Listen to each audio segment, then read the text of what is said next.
pictures, I do a lot of media stuff. So I give it to them. They shout, "Hey!" So I decided to use it for my name. Solid. Yeah. Solid one. Anything I touch tends to "Hey," and then people will be shouting like that. Hey, then the response is what is bombastic indeed. Originally. So when you're working on your shoots, how do you generate your concepts? Because sometimes we go on social media and we see some shoots and we don't understand the concept. For example, a wedding shoot. Then you see that the man is wearing a white kaftan, the lady is wearing kaba and slits. She's holding his knee, he's holding her shoulder. Or they are holding some flowers and they look like they want to fly away. And it makes you think, who's behind the camera and advising them on these poses? So yeah, I think if you do it for a long time, you tend to see the loopholes. You know, how to make your clients look good on camera. And that's what I think about when I'm shooting people when it comes to photography. So what's the art behind that? How do you break down the process and make it work? Teach us. See, everybody and the way, you know, some people come to you and they are already good at what are posing, but some don't. So you look at their body stature, you look at how well they can move, whether they are shy or whether they are not shy, and then you use those things, you know, you take them into account and then manipulate yourself. Yeah. But how did you study these things? Did you go to like a photography institute, or is it by hobbying that you kind of picked it up? I think music got me into photography. Yeah. When I was a bit younger, I had this dream. I love music. So I had this dream of, you know, creating a music empire, so I could, you know, live my dream. But there were some glitches, and when it happened, all I had was all this equipment, and I didn't know what to do with it. And I was like, no, let me enter into photography and then build it. And I just went in there and it sparked. Boom. Later on, we'll talk about what happened with the music, because it's very interesting to me that you are doing multiple things at once. Yeah. There's this saying, they say a jack of all trades is a master of none. Do you think that's true though? I don't think it's true. I was telling my daughter today that you can't sit idle. You know, if you are if you are a comfort zone, that's where you need to jump into different stuff. Let's say I'm getting money now, I have time, let me use that for certain stuff, so that you don't know what will happen in the future. Anything can happen. This one goes down, this one comes up. That's what happened to me with the music stuff and the photography stuff. Right. Yeah, and it's been good. Right. Yeah. But with photography though, in Ghana, would you say photographers are really respected? Because some of us we see videos of events, right? And the photographer is trying to eat, but at the same time, he's trying to take a picture and someone is just recording these reels. Or you hear stories from photographer friends that they'll be like, oh, I went to an event and I was shooting and I just took a little break to drink some water or eat or ease myself, and I came back and my clients were angry. So would you say that respect is really there for photographers now, or? I think when it comes to respect with this business, I don't look at that, because at the end of the day, we are looking for the money. So whether they are going to disrespect you and give you the money, I don't mind. If you are giving me, like, let's say 20,000 right now, and you just disrespect me a little bit, I don't mind. I don't mind. So it's out of my line. I don't look at it that way. But do you think at least photographers are appreciated nowadays? Yes. Because first, when I entered into the business, it was not like that. People were, the small photographers were out there doing stuff. But now people are doing photography and charging good money. Yes, because I work with a lot of corporate guys, and it's not bad. It's not bad. It's not bad. Yeah. So let's say a standard gig, if you were to do some brand work for, let's say, we don't want to give them promo, let's say a big bank. I won't mention any bank's name. If they want, they should bring their money. They will promote them on Between Hours live on Asaase, Xtra 99.5 with KJV. But before that, if you're to pick a big bank and you're supposed to do media work for them, let's say maybe you're doing a series of 20 photos for their assets and their billboards, how much would that usually cost? I can't, because we're trying to encourage the youth to pick up multiple side hustles. What I would tell the youth is that enter into it. If you love it, you have the passion for it, enter into it. But I can't put figures here, because every client and the way I can look at you and charge different. You come to me, the way you smile will influence my charges. Hey. Is that how your business plan works? No. I'm just being candid here, but I can't put figures here. I can't do that. Yeah. But I'm just saying, on a standard note, if we're to standardize it, how much do you think? Maybe. That's what I'm saying. It will be very hard for me to put figures on air like that. If you come to me, I will give you figures. Right. Yes. Okay, then let's bring it down to a smaller scale. For a standard photo shoot, like a birthday photo shoot. Yeah. How much would you say? Okay, the minimum you can go from, me.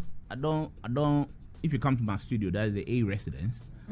If you step in there, any amount you have, we'll do something for you. We start from 500 cedis going upwards. Any amount you have? Yes, from 500 cedis going upwards. We take your money and do something for you, something nice that you will like. And the people will see and they'll shout, hey!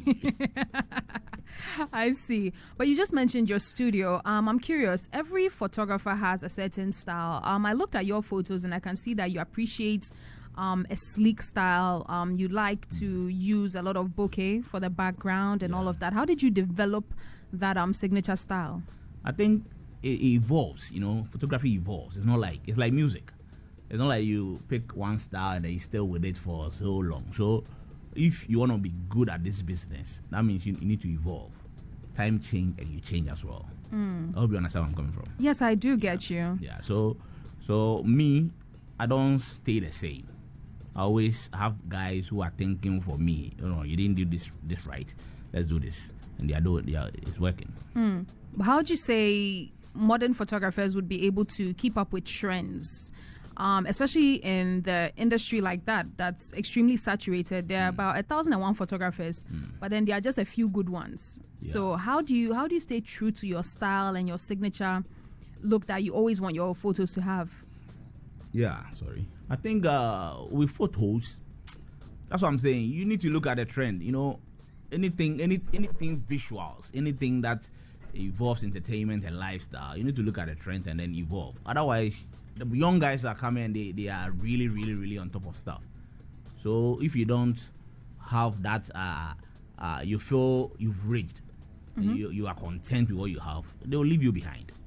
Yeah, so that's what I tell everybody. If I meet a photographer, I tell them, jump on something new and then let's roll. Yeah, that's what I do.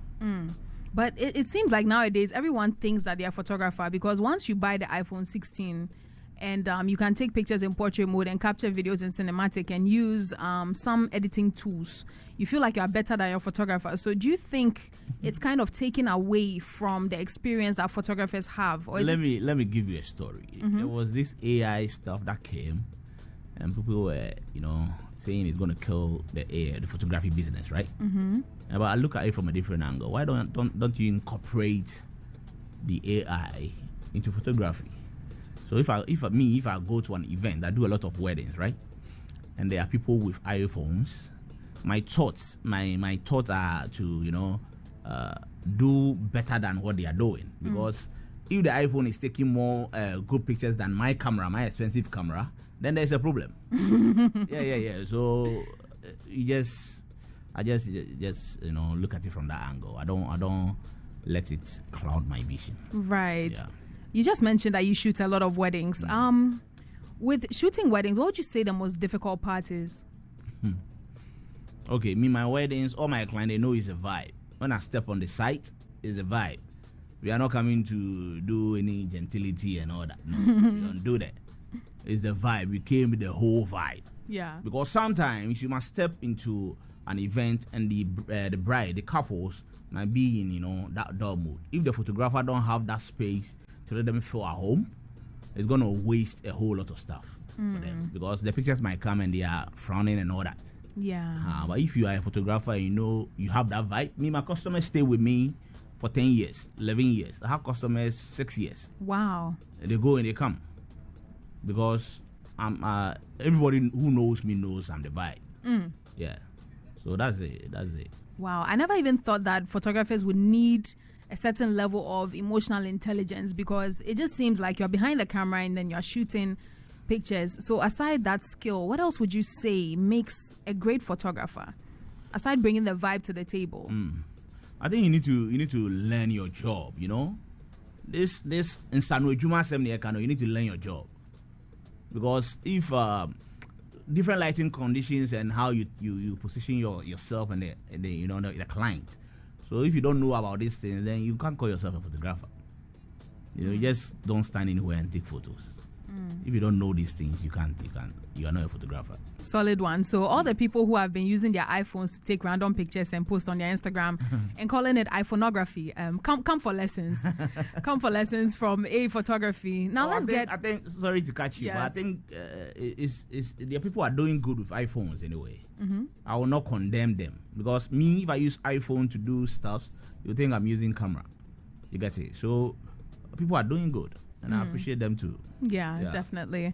Well, let's get into the Kokonsa bit of today's show, because it is a Thursday, and Thursday are my Fridays, and we like to have fun over here. Let's talk about the crazy world of nude photography and how you maintain professionalism. So I know that nude photography can be extremely vulnerable for the person who is the subject of the photo and then the photographer who's standing behind the camera. So how do you make your clients feel comfortable during these kind of shoots? Do you have any stories? I think anybody who has that mentality of nude being a problem for them as a photographer, then you have a problem, big problem. Because see, at the studio, you are not the only person there with a client. You get it?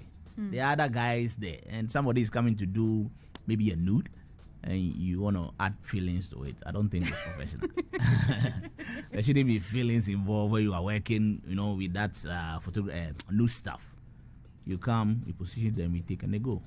It's not yours. Don't touch it. Do you know what? Share the story of your first experience with nude photography. What happened? Give us from cranking to crank. Nothing. They just came in, take off the shutter. I took the picture, and then they go. Then they come again. I do again. They come again. I do again. Wasn't it weird the first time, just seeing a random person naked? It wasn't. If they were not comfortable in their own shoes, their own skin, they would not come, So I'm looking at it from that angle. They are comfortable. That's why they came. We do it, and then you go. Oh, you people are seeing things, you are seeing things. I can't even imagine being in your shoes, honestly. Oh, really? I can't. Seeing a random nude person just there, and I was supposed to take pictures of them. That's what? Why are you outside without your clothes is my question. No. There's no attractions there, There's no attractions there. But how are you able to shut off that side of yourself? Because we're taught that men are visual beings, and that what you see influences where the blood flows. Okay, so how are you capable of... For me, my brother know the kind of lifestyle I've left. So I don't see those things. It doesn't pick me. For me, it doesn't.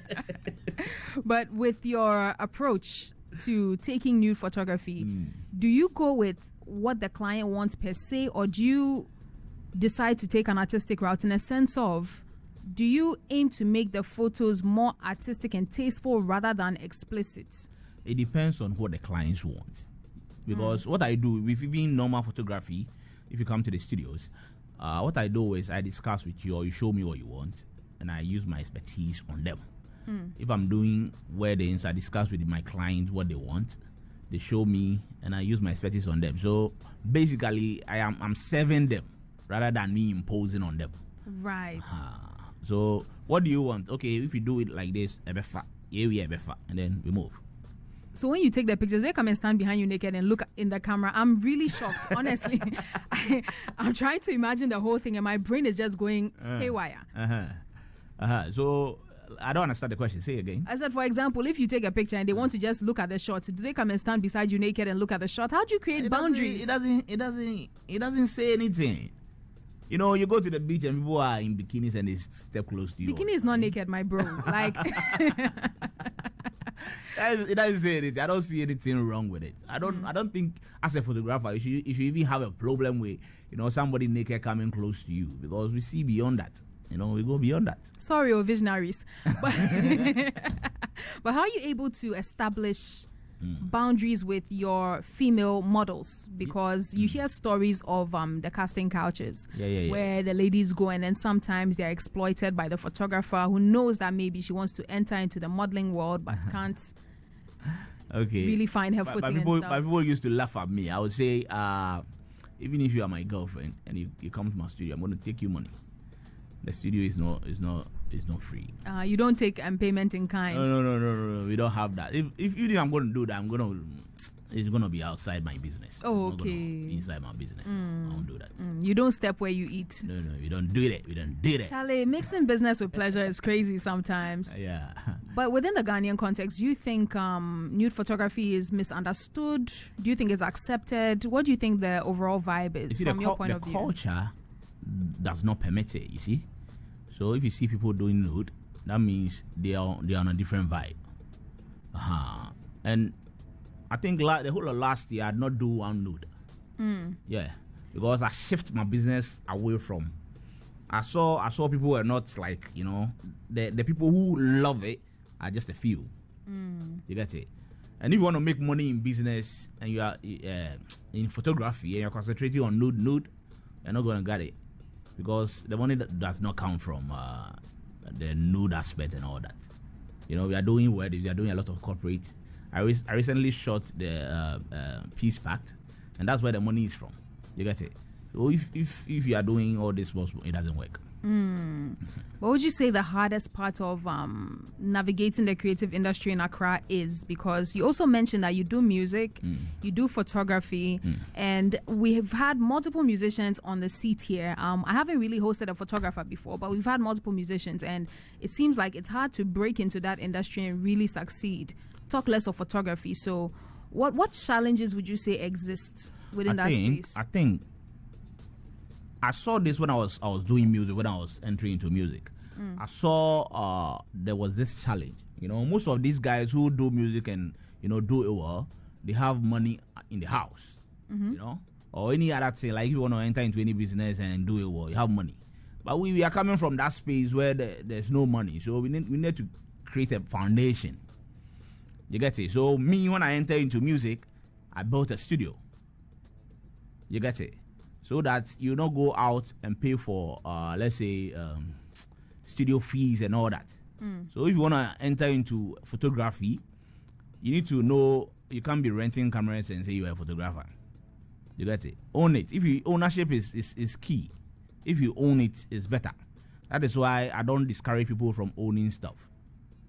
Yeah, if you let's say have a worker and you decide you want to move or do something, I encourage it. You go and do it, because at the end of the day, if you make it, I make it. And let's say this competition with photographers, you see people pulling themselves away because they don't want to. They think that you might steal what they have and all that. But you know, if you are together, you catch bigger fish. You get it? So that's how I look at these things. That's a very positive outlook on life, really. Yeah. Solid one. So we only have a few more minutes on the clock.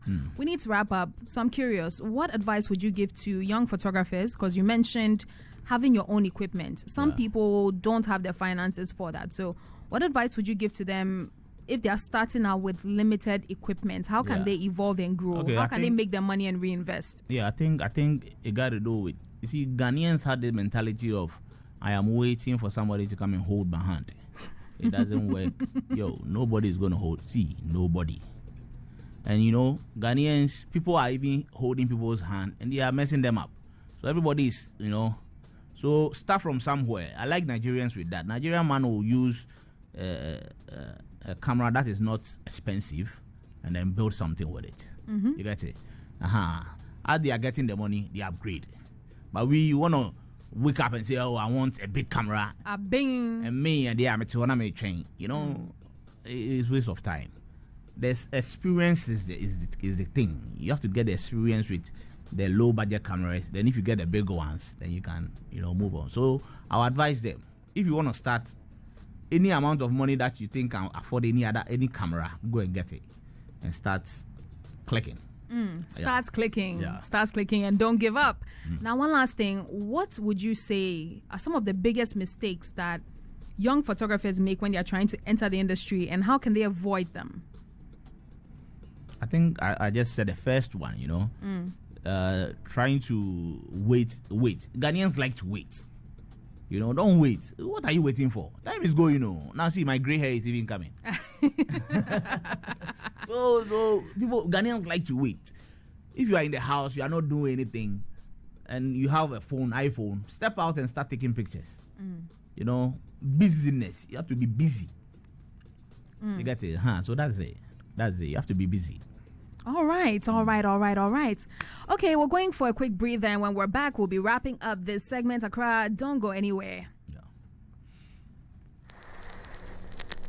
Every once in a while, a song comes along that changes your mood, creates a movement, or reminds you of a place or even a moment in time. Classics that set the tone for generations and remain forever timeless. On Just the Classics, we take you back in time to the tracks that make you say, "Oh yeah, I remember that one," or "My dad used to play that one all the time," or "That's the song that was playing when my dad and mom first met." Songs that bring back memories or simply make you feel good. I guess you wonder where I've been. You can't beat the classics.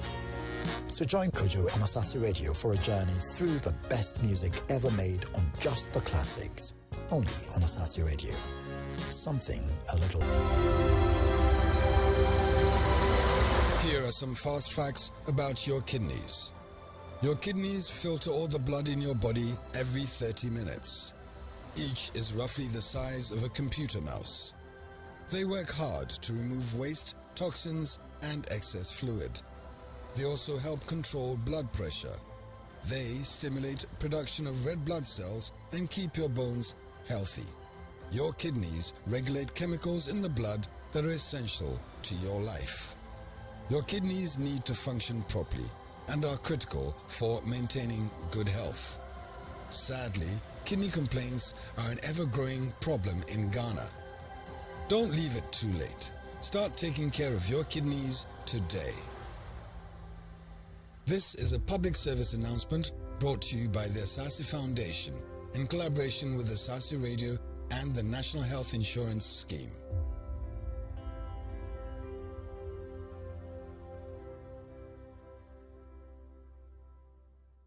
$99.5 Asaase. Oh my God. Are you ready for me? Yeah.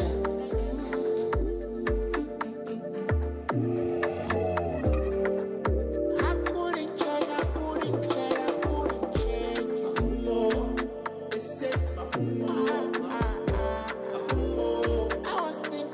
was thinking I could save you.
We're back. You're listening to Between Hours on Asaase, Accra 99.5 with Keely-Jade Brewer. A Photography is in the building with me, and his alter ego just also stepped in, Mr. Bombastic. Originally. A photographer that also does music. Yeah. And you make damn good music, if I do say so myself. Thank you. This is nice, very emotionally charged, but super calm as well. Yeah. I was telling them I'm a very good songwriter. Yeah. Yeah, I can't step away from that thing. Music is my first love, and I enjoy doing it. Yeah. Do you intend to pursue it more with time? Yeah, I think the only thing, because of this entrepreneur thing I've put on myself, it's holding me back from music. But I want to change my mind on that, because I cannot die with all this talent.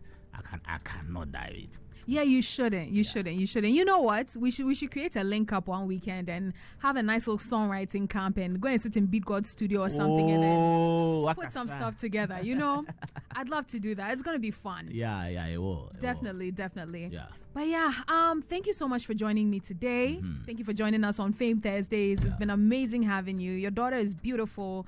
You're an amazing girl dad, an amazing photographer, and an even better musician. And all my children are girls, so the boy should come to my house. Yeah, bet you dowry pay, Charlie. But yes, thanks again for coming, and I wish you the very best in all your endeavors. All right. Bless you. Please go out there and do amazing things. Thank you very much. Yeah. Accra, it's about that time for the rush hour. Coming to you in the next 10 minutes.